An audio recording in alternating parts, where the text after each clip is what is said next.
पहले पेशेंस रखो, पहले पेशेंस रखो, पप्पूगिरी मत करो। जब तक राहुल गांधी काम करते रहेंगे मोदी जीतते रहेंगे और कुछ मोदी को कोई काम करने की जरूरत नहीं है। हम ये कहते हैं कि जो कोयले से स्टोव जलाता है वो महामूर्ख है।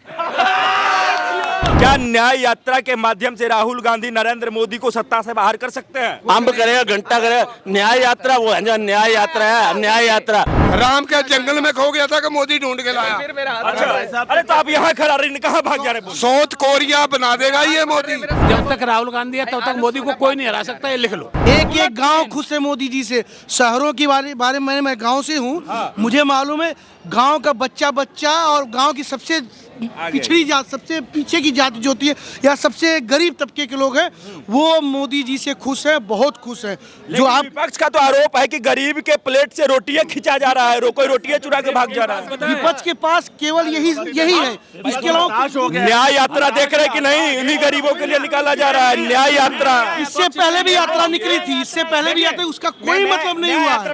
ठीक है, मोदी जी को 2024 नहीं 2027 उत्तर प्रदेश योगी जी को, मोदी जी को कोई हटाने का एक जनता उनके मन में। न्याय यात्रा का और जो स्मार्ट सिटी की बात कर रहे हैं, स्मार्ट गांव की बात, आदर्श गांव की, क्राइम खत्म हो चुका है। गांव के क्राइम खत्म है, गांव नल लग चुके हैं, टोटी से पानी गांव में मिल रहा है, टोटी से भाई साहब। ठीक है, गैस की एक मिनट सर, गैस की पाइपलाइन हम लोग शहरों में देखते थे, घर घर की पाइप जा रहे हैं। जो है उज्ज्वला योजना के तहत गैस सिलेंडर सबको फ्री में मिल रहे हैं। मतलब जो माँ बहन ठंडी में या गर्मी में बरसात में लकड़ी के लिए तरस जाती थी, वो गैस से चूल्हे से रोटी बनाते थे। जब इतने खुश हैं आप लोग, तो ये न्याय यात्रा किसके लिए निकल रहा है? विपक्ष निकाल रहा है, उसका मतलब है। मैं न्याय यात्रा पे बोल रहा हूँ। देखो कांग्रेस का स्वर्गीय राजीव गांधी का उनका मर्डर के बाद के अंदर, उसको हत्या करने के बाद के अंदर नरसिम्हा राव को कांग्रेस ने न्याय नहीं दिया। सुन लीजिए पूरा। सीताराम केसरी को अध्यक्ष बनाया, न्याय नहीं दिया। उनकी हालत क्या करके छोड़ी। आप कांग्रेस को सोचना चाहिए, उनके नेताओं को सोचना चाहिए। सुन लो, उसके बाद में सोनिया गांधी चलती रही, फिर उसको सुपुत्र को बनाया, जो अभी 13 साल का भी नहीं हुआ, वैसे 55 साल का है, मगर अक्ल से 13 साल का नहीं है। ठीक है, फिर भी न्याय नहीं मिला। फिर खुद सोनिया गांधी वापस आ गई, फिर खड़गे जी को बनाया। साइन कौन कर रहा है? नेता कौन है? राहुल गांधी जी। राहुल गांधी जी, अरे अपने नेताओं को न्याय दे दो पहले। हमारे को न्याय मिल चुका है, बिल्कुल न्याय मिल चुका है। न्याय यात्रा है ये मतलब फिजूल में निकल रहा है। अरे कोई फायदा नहीं, आंख पैर मार रहे हैं, कोई फायदा नहीं उससे। लोग समझ चुके हैं, जो वोटर है ना, आम वोटर, वो सब समझ चुका है। उनके साथ में जो फंडिंग से चल रहा है मामला, सारा मामला फंडिंग से चल रहा है। फंडिंग करके लोग इकट्ठे कर रहे हैं, फंडिंग करके ये सब कर रहे हैं, और कुछ नहीं है उसके अंदर, कुछ निकलना नहीं है। भारत की जो है जनता वो समझ चुकी है, ये न्याय यात्रा है, कोई यात्रा निकाल, इनके किसी यात्रा से कोई प्रकार का प्रभाव नहीं पड़ने वाला है। मोदी जी 100% 24 में आएंगे। ये केवल अपना टाइम पास करें, इनको टाइम पास करने के लिए भी कुछ चाहिए, इनको मीडिया में बने रहने के लिए कुछ चाहिए। ये केवल लाइव रहना चाहते हैं, बाकी कुछ नहीं है, ना बात है ना कुछ है, कोई सारी बातें झूठ है। और न्याय यात्रा, न्याय सबको मिल चुका है। जनता जितनी भी है, चाहे शहरी हो चाहे ग्रामीण हो, सब अपने लोग खुश हैं, वहाँ पे बहुत प्रसन्न है मोदी जी की सरकार से। और भी जो भी वहाँ के राज्य सरकार और प्रधानमंत्री खुश है, और वो न्याय यात्रा, उनको न्याय मिल चुका है। ये जबरदस्ती का न्याय, गरीब और एजुकेशन, ये सब बातों का एक खाली बहकावा है, छलावा है, जो जनता अच्छी तरह समझ चुकी, जान चुकी, ये क्या करना चाहते हैं, क्या कर रहे हैं। कोई ऑप्शन नहीं, तो केवल न्याय यात्रा चले, इसके बाद फिर कोई यात्रा चला देगा। अच्छा, एक बात बताइए हमको, 2 मिनट रुकिएगा आप लोग। न्याय यात्रा के ऊपर हम लोग जो बात कर रहे हैं, और उस न्याय यात्रा को लेकर के पूरे देश भर में लोग एक होते जा रहे हैं। क्या लग रहा है? न्याय यात्रा से पहले इंडी गठबंधन बना, और उसी इंडी गठबंधन को नीतीश कुमार पहले छोड़ के निकल लिए। अखिलेश यादव को आपका हाल पता ही है। इधर पंजाब में जो है सो आम आदमी पार्टी कह रही है कि हम तो भिड़ने नहीं देंगे यहाँ पे कांग्रेस को। क्या मतलब है इस इंडी गठबंधन का? क्या मतलब है इस न्याय यात्रा का? देखिए प्रधानमंत्री मोदी जी से लोग खुश हैं या नाराज हैं, ये प्रश्न नहीं है। 100% लोग किसी से भी नहीं कभी खुश होते। इसका मतलब ये नहीं कहेंगे हम कि भाई सारे लोग उनसे नाराज हैं। कुछ लोग खुश हैं, कुछ लोग नाराज भी। मोदी जी की सरकार जिन मुद्दों को लेके आई थी, जो मैंने पहले प्रश्न उठाए, क्या वो हुए हैं? मैं उनको पूछना चाह रहा हूँ। उन्होंने कहा था हम 2 करोड़ लोगों को हर साल रोजगार देंगे, यानी नौकरी देंगे, सरकारी नौकरी। 2 करोड़ लोगों को हर साल, यानी 10 साल हो गए, 20 करोड़ लोगों को क्या रोजगार मिल गया, सरकारी नौकरी मिल गई। लोग वोट कैसे दे रहे हैं? बेरोजगारी बढ़ रहा है, लोग खुश होते जा रहे हैं। गरीब की बात कर रहे हैं ना, ये गरीब की। इंदिरा गांधी ने बोला गरीबी हटाओ, ये साल वाले आज भी गरीबी पे चुनाव लड़ रहे हैं। हाँ, इनका मुद्दा कहाँ गया फिर? एक मिनट भाई साहब। राजीव गांधी जी स्वयं बोले थे कि मैं 1 रुपए यहाँ से भेजता हूँ, गांव तक पहुँचते पहुँचते मात्र 25 पैसे पहुँचता है, बाकी 75% उनके अधिकारी और नेता खा जाते हैं। और मोदी जी अगर किसान सम्मान निधि, आवास, शौचालय पैसे भेजते हैं, वो डायरेक्ट उनके खाते में पहुंचता है। 1 रुपए का कोई इधर उधर नहीं कर पाता है। ठीक है भाई साहब, इसलिए ऐसा प्रधानमंत्री मोदी जी हैं जो राम मंदिर बनने के उपरांत प्राण प्रतिष्ठा में 11 दिन का उन्होंने उपवास रखा। ऐसा प्रधानमंत्री मुझे नहीं मिला। ठीक है, कौन सा प्रधानमंत्री है आपके? अच्छा, एक बात बताइए, राहुल गांधी को अगर राहुल गांधी और पूरे विपक्ष का कहना है कि मोदी जी 2024 के इलेक्शन से पहले ही घबराए हुए हैं और इसलिए सबको घेरने की जो है सो एक रणनीति बना टूट रही है ना। कहाँ टूट गया? अरे क्यों नहीं, नीतीश जी चले गए छोड़ के, अखिलेश जी गायब हो गए। आप बताइए ना इनका अंदर पड़ता ना बाहर, एक दिखावा, और धीरे धीरे 2024 तक सब लोग गायब हो जाएंगे भाई साहब। नरेंद्र मोदी जी के सामने कोई ऑप्शन ही नहीं है। मोदी जी के सामने कोई ऑप्शन नहीं है, चाहे कुछ भी कर ले। नन ऑफ दीज, बिल्कुल अगर कोई ऑप्शन मीडिया से मैं पूछ रहा यहाँ पे जो भी अदर लोगों को यूज मतलब पसंद करते वो भी बता सकते क्या ऑप्शन है कि हम लोग भाई मोदी जी के अलावा उनको चुन ले। भाई बता रहा है कि मोदी जी के अलावा विपक्ष में राहुल गांधी को जो है सो जगह देना चाहिए, कुर्सी देना चाहिए। कोई कमी होती है तभी किसी दूसरे जब क्या वजह है कि मोदी को हटा दिया जाए? आदमी का सवाल का जवाब दूंगा जो कोई भी। हाँ, आप किसी आदमी के सवाल का जवाब मत दीजिए, हम जो पूछ रहे हैं उसका जवाब दीजिए। जितने भी भ्रष्टाचारी और पलटू हुए हैं और जो विश्वासघाती है वो बीजेपी अपनी पार्टी में ले रही है, तो कोई भरोसा नहीं। बीजेपी का भी गया क्यों आएगी? रुक जाओ भैया, रुक जाओ। बोलने दीजिए। तो ये हुआ है, बड़े बुजुर्ग बोलने 2 करोड़ रोजगार नहीं हुआ, काला धन नहीं आया, 15 लाख नहीं आए, 100 स्मार्ट सिटी नहीं बनी, बुलेट ट्रेन नहीं बनी, और जो भी कानून लाते हैं, किसान बिल लाए, हंगामा हो गया देश में। हिट एंड रन आया, हंगामा हो गया देश में। सीए आया, पूरे देश में हंगामा। अग्निवीर लाए, अग्निवीर में आग लगी पूरे देश में। अब जनता, किसान परेशान है बीजेपी से, किसान आंदोलन, अब गरीब परेशान है, महिला परेशान है, युवा परेशान है। ये प्रधानमंत्री कौन बना दे रहा है? पशुआ के बना दे रहा है जंगल से। जवाब दूंगा मैं। ठीक है, बहुत सारी जनता देश की उन्हीं को चाहती है, तो बैलेट पेपर से करा लो इलेक्शन। इन्होंने कहा कि युवा बहुत परेशान है मोदी जी से। हम युवा हैं, हम परेशान नहीं हैं। युवा के लिए मोदी जी ने क्या किया? गलत क्या किया है? युवा के लिए अच्छा क्या किया है? उनको जो है एंटरप्रेन्योरशिप दे रहा है, स्किल इंडिया से जो है रोजगार सिखा रहा है। आपको बिना कुछ पढ़े लिखे आपको कुछ दे देगा? क्या किस चीज का खेल? अच्छा नहीं है। ए भैया सब शांत, ना बोलो नहीं। स्किल इंडिया, स्टार्टअप इंडिया सब फेल हो गया। उनके सामने ये खड़ा हुआ है। यहाँ गवर्नमेंट प्रोजेक्ट निकाल के रहा हूँ, कस्टम विभाग का भी प्रोजेक्ट निकाल के रहा हूँ, और अभी ऑफिस से कॉल भी आया है, कस्टम विभाग का मैं प्रोजेक्ट कर रहा हूँ स्किल इंडिया के तहत। अब बताओ, मैं खुद से एंटरप्रेन्योरशिप बन गया हूँ, खुद की कंपनी डाला हूँ स्टार्टअप इंडिया से। अब बताइए किस तरीके से नहीं है? 200 लोगों को मैंने रोजगार दिया, मैंने जवाब दिया 5 लाख की मैं यही लोग ईवीएम हैक करते हैं हमारा। पढ़े लिखे लोगों को कह रहे हैं तुम पकौड़ा तल लो। ये कोई सा रोजगार है? परेशान वो है जो कुछ करना नहीं चाहता है, समझ रहे हो? गरीबी उसके लिए है जो कुछ करना नहीं चाहता है। ये कह रहे हैं ये लोग वो लोग हैं जो खाना नहीं बनाएंगे और कहेंगे खीर खिला दो। खाना नहीं बनाएंगे, खाना नहीं, रोटी नहीं, इनको खीर चाहिए, इनको मेवा वाला खीर चाहिए। राम के जंगल में खो गया था कि मोदी ढूंढ के लाया। अरे तो आप यहाँ खड़ा रही, कहाँ भाग जा रहे? साउथ कोरिया बना देगा ये मोदी। ये है नॉर्थ कोरिया। ये कौन है? ये कौन है? ये मंदिर जो बनाया है, लोग कह रहे हैं कि मंदिर राम मंदिर बना है। राम मंदिर बनाने से बीजेपी को 400 प्लस सीटें आएंगी इस बार। अरे कोई कुछ नहीं आएंगी इनके पास। जय श्री राम। आप कह रहे हैं भाई जंगल राज खत्म हो गया बिहार में। यही बंदे नीतीश कुमार को गाली दे रहे थे, आज कोई गाली नहीं दे रहा। नीतीश कुमार ही एक ऐसा बंदा है जिसके ऊपर कोई लांछन नहीं लगा, भेदभाव है बिल्कुल, पता है आपको।